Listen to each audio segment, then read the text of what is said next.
All right, so Larry Elder recently came on to the Breakfast Club to advertise his candidacy for president. And there was some heated debate back and forth between both sides. And the biggest one that everybody's talking about is the fact that Larry Elder checked Charlemagne regarding the Joe Biden interview back in 2020, where Joe Biden said that you're not black if you don't vote Democrat. Right. I want to talk about that. I also want to talk about what just happened today, which Larry Elder is now suing the RNC for, I guess, malpractice or not fair play. I don't know. Right. I guess he didn't have enough money or submitted in time or something of the sort. Right. But I'll get back to that. Let's get back to this interview. So is Larry Elder right about what he's saying? Some of the stuff he's right. He's right about black people needing to work hard and not just rely on the system and not rely on handouts and work towards achieving generational wealth. He's 100% right. And that's something that we should be doing. Has the system been fucking with us? Yes. Right? But the biggest problem, this is just my opinion. The biggest problem with black people is we do not come together and accumulate resources to build something. We do not do that.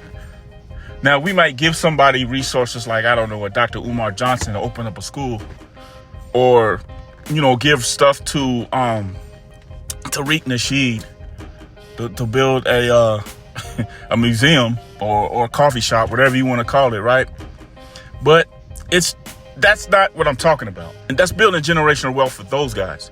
I'm talking about coming together as a community, your own community, build resources, buy property, right? Buy stores, not letting other people come in your neighborhood, buy out stores and sell stuff to you, take your money, and you have no money to put back in your own community. That's not what I'm talking about. But anyways, I'm going ahead of myself. So is Larry Elder right about that? Yeah. He's also right about Joe Biden basically shitting on Charlemagne and black people for whatever reason. I don't know what it is, but you feel like it's a sin if you don't vote Democrat. Or don't vote at all, but especially Democrat. I don't know what it is. But weigh your options. Actually know what you're voting for. I hate when I ask somebody, what are you voting for? And the only thing they got to say is, well, I don't want the other guy in. That's the only reason. Let me tell you something. Feelings is not going to get you paid. If you just want to feel good and be happy, that's not going to get you anywhere. That's not going to create generational wealth, right? You're not going to be economically viable. You're going to get shit like a George Floyd statue, which we didn't ask for. You're going to get shit like the Crown Act, which we didn't ask for. You're going to get shit like a hip hop day or hip hop month, which we didn't ask for. You're going to get shit like Juneteenth, which we already celebrate. Shit that does not actually have any value. The only value that it has is symbolic. Come on now. Think about it. Stop being fooled, black people. Stop. All they doing is dangling a carrot over your head. Do you think they care about reparations?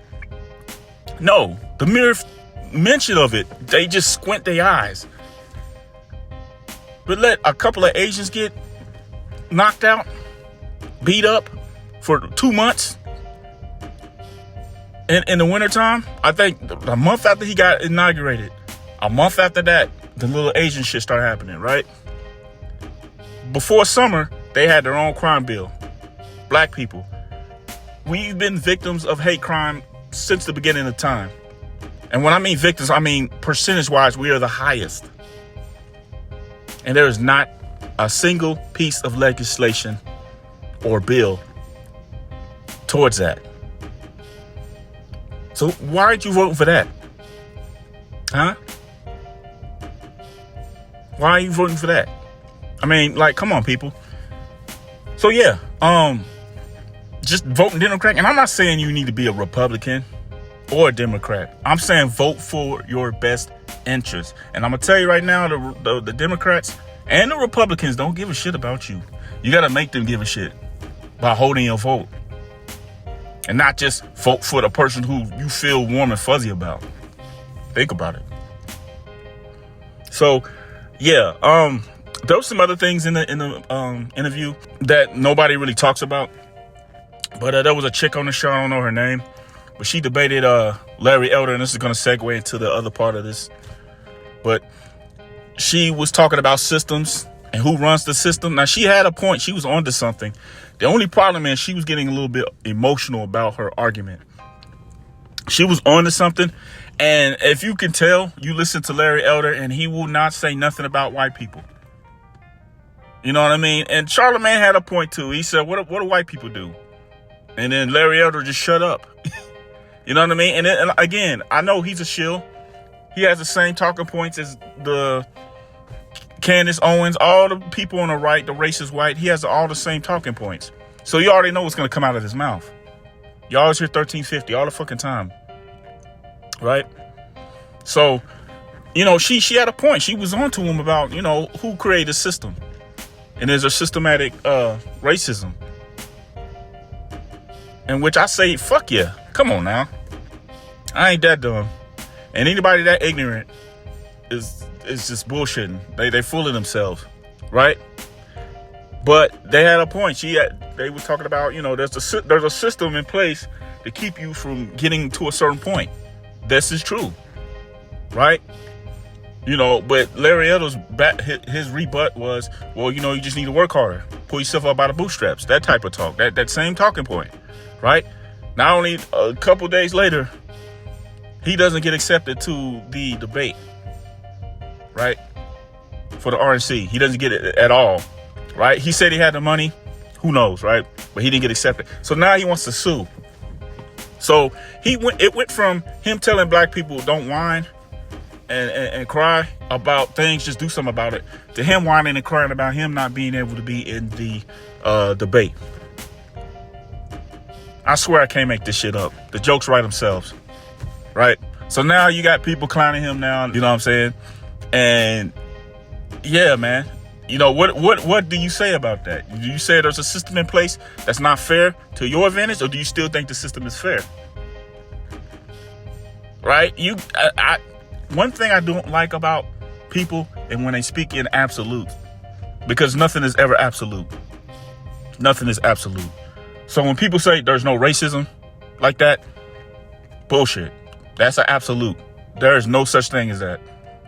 Right? When he says the system is fair, you just need to work harder, that's bullshit. The system's not fair. And the system wasn't fair for him.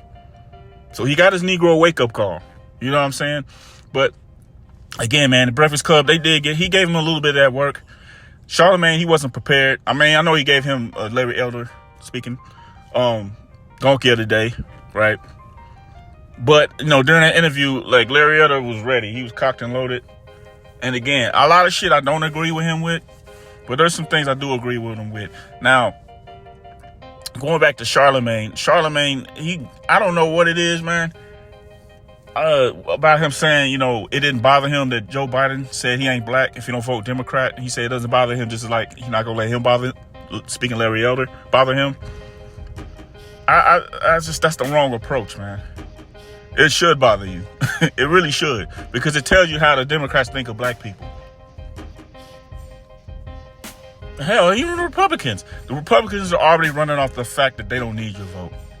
They already running off that. So if they even throw in a few crumbs to these Negroes, they'll overwhelmingly get the vote. You know what I mean? It goes back to this Ice Cube thing. When Ice Cube wanted to talk to both candidates in 2020, the Democratic side said, we'll get with you after the election. The Republican side said, all right, let's talk. Now, correct me if I'm wrong, but when two parties are running for your vote, and one party is actually willing to listen and offer you something, doesn't matter whether you like the person or not, what would you rather do with your vote? All right, I'll put another analogy. Okay, you have two jobs, right? You have two jobs. Both of them want to hire you, right? One job is really willing to pay you in advance.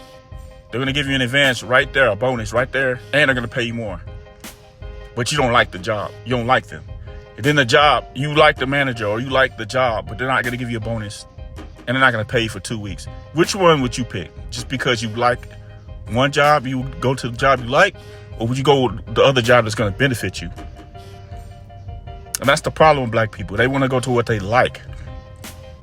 So yeah, man. Either way, man, like I said, I'm not telling anybody to vote left or right. Own your vote. Make sure you vote for what you want. But don't vote off of feelings, happiness, or symbolism. Do not do it, because you're not going to win at the end. You're not. And I can't remember who it was. I think it was Tavis Smiley. He had an interview I seen years ago.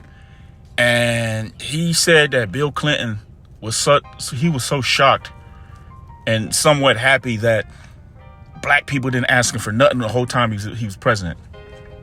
He said, I'm surprised you guys didn't ask me for nothing, or something like that. And that's the mind state, the benign neglect. That's what they have towards black people. So unless you want something, you got to fight for it. Take your vote away. They know it. And here's one more thing, and I'm going to end it with this. It's funny how there's campaigns for voting directed towards black people. You don't see all these campaigns for Asian people. You don't see all these campaigns towards Hispanic people, right? You don't see all these campaigns towards, even white people.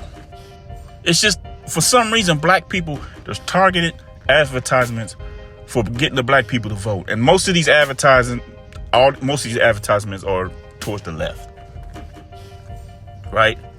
So they need your vote. Don't think your vote don't mean nothing. They need your vote, but you got to make your vote count. I'm sick and tired of hearing Negroes talk about why we need to get Trump out of office. Well, you got him out of office. Now, what do you got now? Tell me what you got now. Tell me what you got. Tell me what you have now that you didn't have 4 years ago, 4 years ago. Tell me. I'll wait. Did it get better? Huh? Broken promises, man. But anyways, man, that's all I want to say, man. It's your boy Nix. I'm out.